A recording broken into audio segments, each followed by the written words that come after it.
Welcome back to Grassroots Media. Welcome back to this week's edition of the Baileyton Drug Company Eric Tilson Show, presented by Starnes Barber, where we cover everything on the Tundra with the North Green Huskies football team. As always, I'm joined here with head coach Eric Tilson. Coach, how we doing today? I'm a little under the weather. A little under the weather, not feeling well this afternoon. Yeah, yep. Well, a little sniffly. You know what I need to do, right? The good thing is, I know somebody you can call. Who's that? Baileyton Drug Company. Baileyton Drug Company. Leading title sponsor of this show. So if you're feeling a little bit under the weather, just like Coach Tilson is today, hit up Baileyton Drug. They'll get you feeling better by tomorrow. I don't know if that's their actual tagline, but I'll adopt it. We'll go with it. But let's talk about some football. We were on the Tundra last week. We talked about the momentous game that we had last week for the Region 1A championship game against Cosby. We hyped it up. We did a couple interviews with it. Unfortunately, it didn't go the way that all of Baileyton wanted it to on Friday night. Ended up taking a 26-14 loss against Cosby in that game to finish second in the region. So from the moment that you woke up on Friday morning until you left the field, just take me through your whole entire day and the emotions you felt. Well, it's probably why I feel the way I do right now is from Friday night. But it was an exciting time. Again, moments like that don't come around very often. And there was a lot of nervousness going on. It was a big game, so it just kind of sitting playing that waiting game all day, and then it finally comes around, and you feel like you're prepared. And it seems like after the game we weren't as prepared as we thought we were. And credit goes out to Cosby. They played well. We did not put ourselves in a good position throughout the game. We just weren't prepared in certain ways. That falls on me. So we got to find ways to get better and start looking back about some decisions we made and about what we could fix. And there's some we'd like to have back, and but that's part of it. From there, there were some players that stepped up for them. We weren't quite expecting to have as much of an impact. And we should have counted for that, and don't blame our kids one bit. They played hard. It was about as best effort game they've had out of them. It wasn't the deal. It just we didn't execute very well, and execution matters come down to me to make sure that we execute the right way. We're calling plays that either they're not able to execute properly, or they are not prepared enough to execute properly, and either way, that's a coaching error. So, but I do not fault our kids one bit. They earned the right to be in that position to have a title game at the end of the year, which is exciting to play yourself into that position. And now we're one of only 3 teams in school history to host a playoff game here at North Green. That's pretty exciting. And one little note that I told you about this week, one of our assistants, Coach Bailey, has been involved in all three home games. His dad was the head coach for the team in 2003. He was a player on the 2011 team, and now he's a coach himself on this year's team. I think that's pretty cool. It's pretty cool how he was a fan, a player, and a coach. Well, he's a family member. That's a little different being a fan. That is a little different. So I don't know how old he'd been at that point. He might have been playing football over on the side during that. I was about to say he might have. So it's regardless, that's a pretty cool little deal that making a family affair from there. So that's kind of a cool little tidbit. Have yourself to be in that position, and kind of shows his loyalty to North Green. And of course, I say all good things. He's done a great job, especially coaching our quarterback position this year. So done a great job, and coaching our kicker. Our boy Juan Soto. Our boy Juan. But we had a lot of good things. We had some good things Friday night. And, again, we put ourselves in a position to be in the ball game defensively. Played well for the most part. Their receiver, Devontae Wigfall, we knew was a dynamic player, so we were trying to take him out of the game as much as possible, and they still got us on 3 shot plays. One, we missed a check. We were supposed to bracket him and be in double coverage, and we didn't get it. And then one, we were needing to stop the run. They caught us in man coverage, and they threw one over the top. And sometimes when you're taking chances, that's just what happens. So minus 2 or 3 plays defensively, played pretty well overall. we're able to stifle them, get some stops, but a lot of our errors came offensively. Turnovers are huge in a game like that, and a lot of unenforced errors on our part in terms of pre-snap penalties, putting ourselves behind the sticks, a lot of mental errors in assignments, and trying to take out their best players, because one of their defensive linemen had a heyday and played extremely well, and we should have done more to stifle him. So it was kind of hard to get the run game going Friday night. So we're trying to take some shots through the air, which we thought we could. And again, credit to Cosby. They played well in the secondary, which kind of forced our hand there, and we didn't take advantage of the shots that we did have. I wanted to talk about some of the defensive plays you had too, because you talked about even though you made a lot of unenforced errors on defense, you were still able to come up with some huge plays on defense. You had Brandon Weems' pick six. He had a forced fumble that Dash Stidgen recovered. You forced a turnover on downs, even though you weren't able to capitalize off that. You were still able to get them off the field offensively. So you had a lot of great defensive plays. Offensively wasn't your best night on the field, one of your lowest scoring efforts throughout the year, but the defense kept you in the ballgame too with a bunch of huge forced turnovers, and Brandon accounted for two of those also. Talk about just how tremendous the defense played. I was saying, defense minus 2 or 3 plays, I thought they played extremely well. Did a good job. Again, 20-20. Okay, and then once I got in the red zone, we were able to stifle them down, created turnovers, and able to get some big stops. Brandon's play was huge towards the end of the half, because I got that back within one score, and we were able to keep it there. And then coming out of the half, we knew that, okay, we get a stop here, we're able to go down and score. Now we got a top ball game, and so that was a big play. We got good coverage on the back end.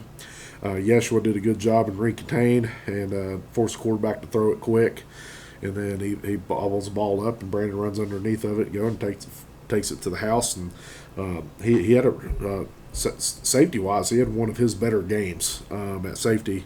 And also offensively, was able to take the top off of one of our vertical routes and be able to score. So Brandon had a real good effort, and part of that is we have 2 season captains on the year, which is Jake and Yeshua, and then the other 2 captains are based on performance. And I've been saying Brandon's name a lot as a captain quite a bit this year, and Friday night was another one where he had another stellar game, and he's starting to come into his own, starting to take a little bit of ownership in his position, and really starting to play extremely well at that safety position and at receiver.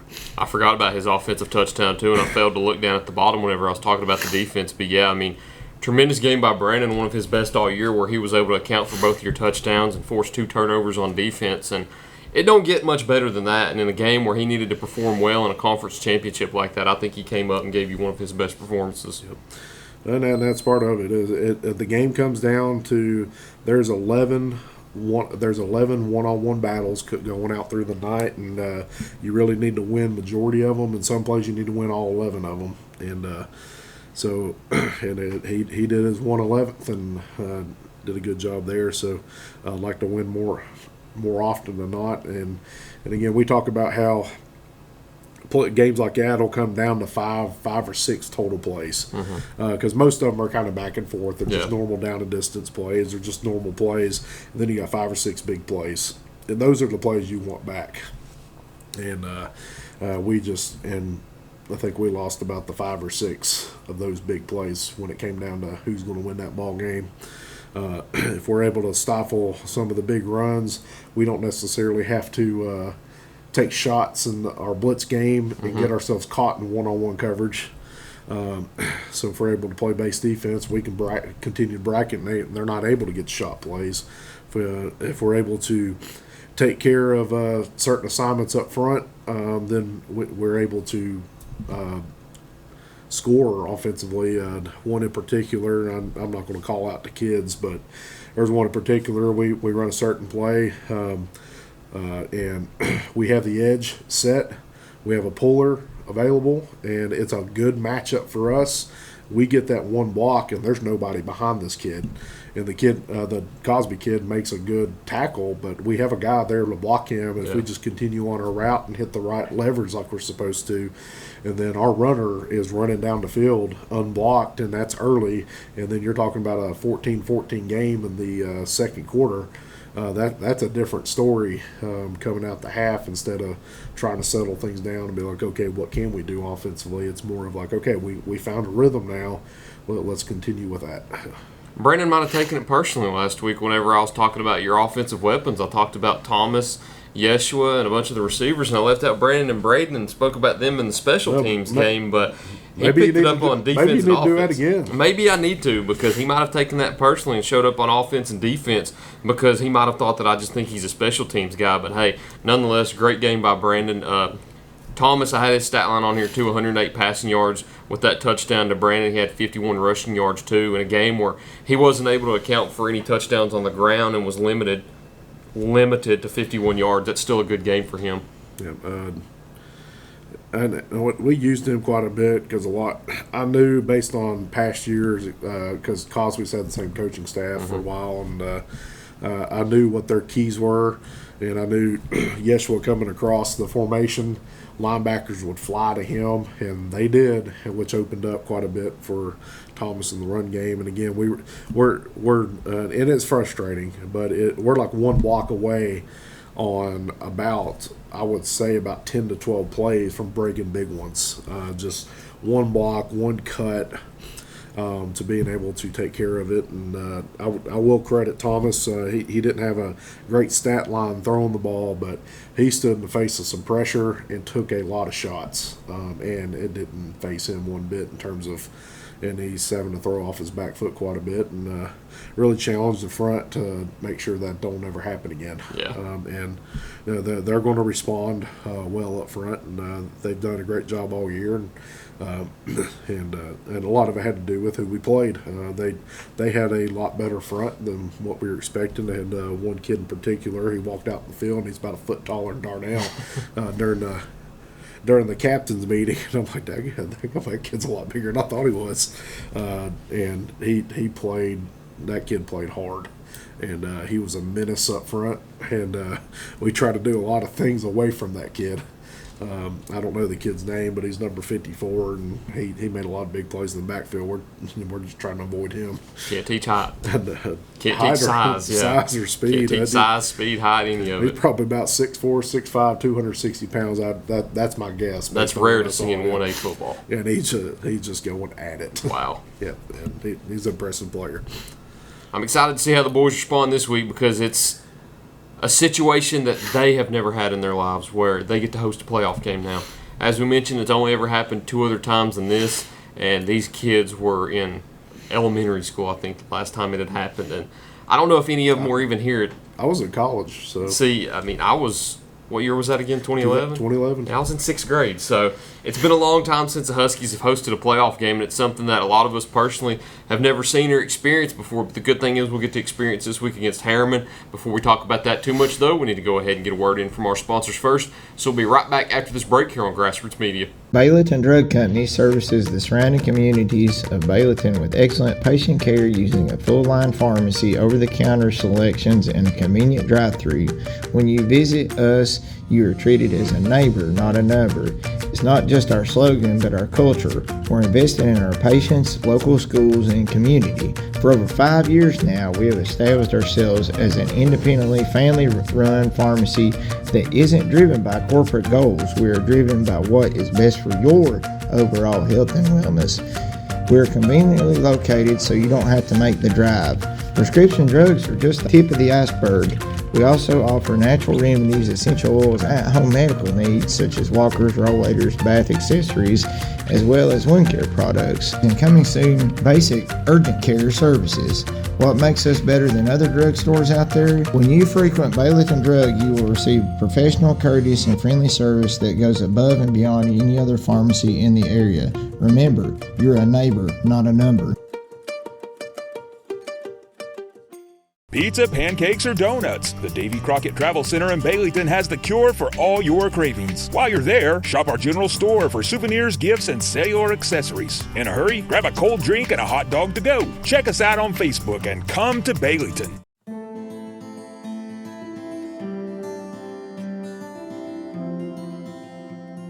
My name is Robert Starnes. I'm a lifelong resident of Northern Greene County, where I currently reside here with my wife and 3 children. I was a barber in Greenville for the last 6 years, but I have recently changed locations to my new shop in Baileyton. It's at 285 Mortis Hollow Lane, Afton. I'm also a proud supporter of North Greene Athletics. Come see me for all of your men and boys grooming needs. Go Huskies!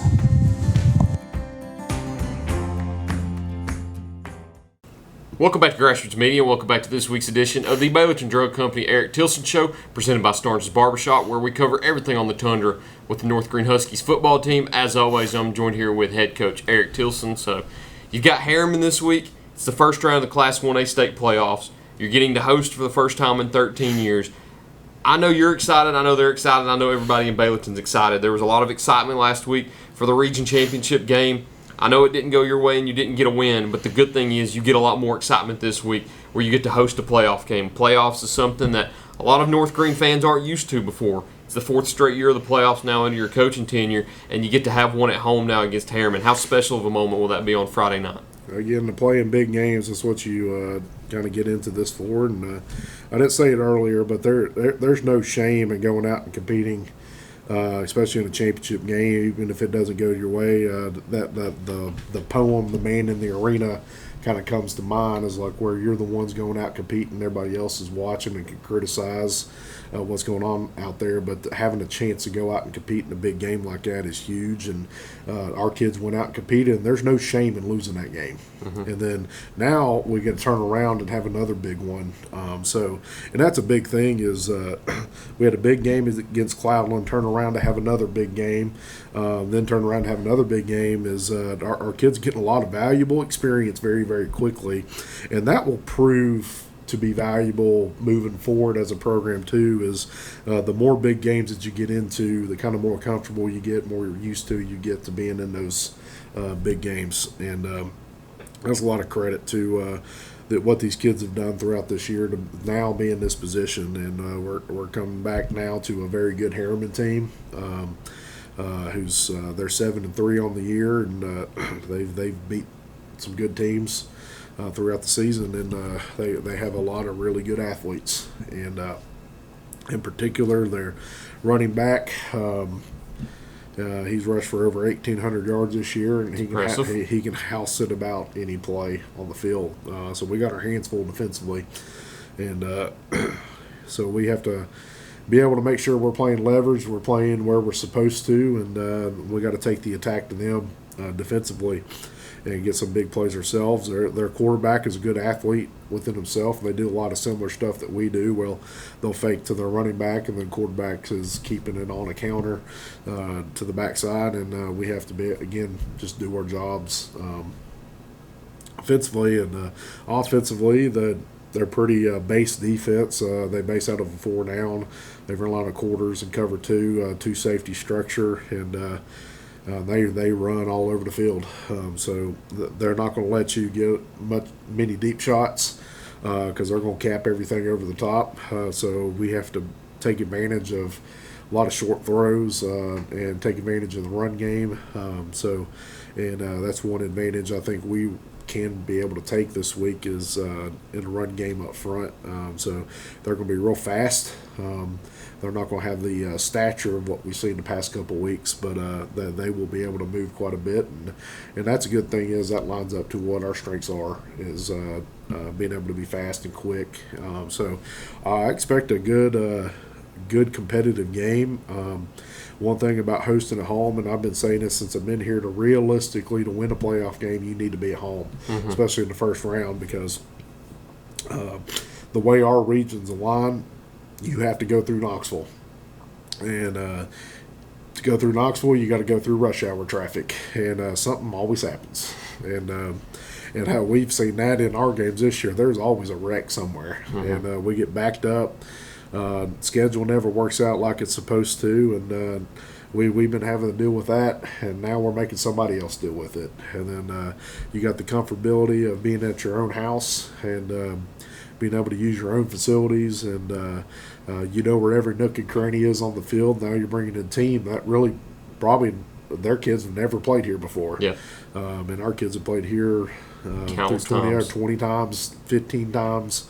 So they're comfortable here. So that's a good part about, especially home playoff. And this is my favorite thing about playoffs is you can throw every record out. It don't matter at this point. Now it's win or go home. And so it's a new season, and that's the fun part about it is everybody's fighting for another week to be together. And that's what we told our kids yesterday is if you want the opportunity to be here doing this next week, and then we need to go out and execute Friday. And there's an old saying amongst coaching circles is anytime you're playing after daylight savings, you've had a pretty good year. Yeah, that's true. I always talk about playing a November special, and those are the three things I like to talk about in the playoffs. Everybody's 0-0. It's a brand new season.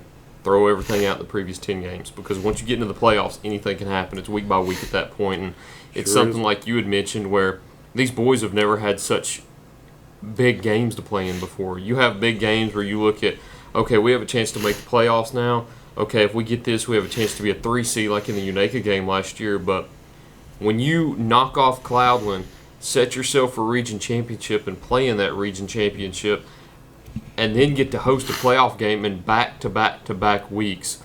We've talked about a lot of firsts in North Green history this year. That might be the 3 most important games back-to-back-to-back, the most important stretch in program history. And hopefully with a win, you get to set up a 4th straight week. I know Harriman, you talked about it's going to be a tough team, but for you guys, I know we talked about Harriman a little bit. What's it going to take for you guys to get through Harriman? Well, that's the thing, too, is Harriman's coach called after watching film is like, hey, Coach, you have a very good team. And that's the thing about it is, like, we're not coming into the playoffs going against the top dogs. It's not like Coalfield 2 years ago. In 1A, it's like, no, we're coming into this playing a good team, and we're also a very good team. I mean, we're talking about a team that we average over 30 points a game this year. Defensively, we've held teams under low 20s this year, so we have improved in a lot of margins. We have the highest scoring team in school history. We've scored the most points in a single season in school history, and that's through 9 games. So there's a lot of things that this team has done, and they can go into this game with a lot of confidence, and that's the good part about it. And again, in the game of football, you're going to have it's a roller coaster ride of adversity, and you're going to have to experience some of that. And it is hard when you look at the totality of it. It's hard to go play a big game in Cloudland and to be able to respawn and rebound in 1 week to be able to play another big game. There is such thing as big game letdown. So to be able to respawn and come back it is hard to do, and then come back and do it again. Typically, you play better the week after. So I expect us to respond, be able to come back from that, and that's the thing about football. Again, I was all depressed this weekend. You start questioning. It's like, man, I was like, what should we have done? And you're just miserable all weekend. Then I turn on the Tennessee game, and I'm miserable for most of the game. And then it finally starts getting better from there. And then you come back to practice on Monday. And then it's all better now, because you get to be able to respond, move on. Your kids give you energy because they're coming out excited again, and they're ready to go. They're like, we made mistakes, but now we're going to fix it and move on. That stuff gives you energy, and that's what this team has that we necessarily haven't had in the past, or even other schools I've been at. It's like this team responds really well, and I look forward to seeing them compete Friday. I'm excited for it also, and I'm sure everybody in Baileyton is also. But now it's time for your favorite question. To be able to win each game every week, you've got 3 keys to the game that you need to carry out in order to get that dub. When you play Harriman this week in the first round of the playoffs, the first playoff game in Baileyton in 13 years, what are your 3 keys to the game? Well, you got to have great tackling, you got to have great effort, and playmakers got to make plays. Never changed. Never changed since the first one. Hasn't changed since. But, Coach, I believe that's all we got this week. Once again, if you're able to on Friday night, 7 o'clock, make it out to Baileyton. It'll be the first playoff game here at North Green in 13 years against Harriman. You can get your tickets here at the gate for $10, or you can order them on GoFan ahead of time to be able to just walk in with the code or with the barcode. I don't know what it is. It's a little QR code or I have no clue. Whatever. But either way, show up at Baileyton, 7 o'clock Friday night. North Green hosts Harriman. Coach, it's all about for this week. It's playoff time. It's playoff time. It's the most exciting time of the year, and we get to talk about it for the fourth straight year here at North Green. How special is that? That's pretty special. Awesome. Coach, once again, thanks for sitting down with me here at the round table. Yep. Hope you get you feeling better. I'm about to go make a trip to Baileyton Drug Company. Absolutely. Thank you all for watching this week's edition of the Baileyton Drug Company Eric Tilson Show, presented by Starnes Barber. We look forward to seeing you next time here on Grassroots Media.